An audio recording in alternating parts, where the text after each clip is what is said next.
আসসালামু আলাইকুম। গতকাল আমি একটি ভিডিও বানিয়েছিলাম। হয়তো আমার ভিডিওতে কোনো ভুল ভ্রান্তি থাকতে পারে। আমি প্রত্যেকটা স্টুডেন্টের বাবা-মাকে, ভাইকে এই বার্তাটা প্রবাসীদের পক্ষ থেকে জানাতে চাই। আরেকটা শাপলা চত্বরের মতো আমাদের যাতে না দেখতে হয়।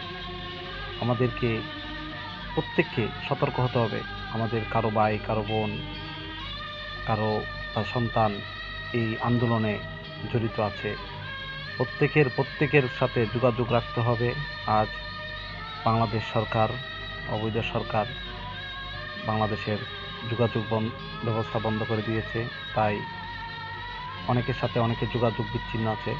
আমার সবার প্রতি আকুল আবেদন, সবাই নিজেকে হেফাজতে রাখুন, নিজে হেফাজতে থাকুন, অন্যকে হেফাজতে রাখুন এবং কোনো বিশৃঙ্খলা যাতে না হয় সেই দিকে নিজেকে খেয়াল রাখুন।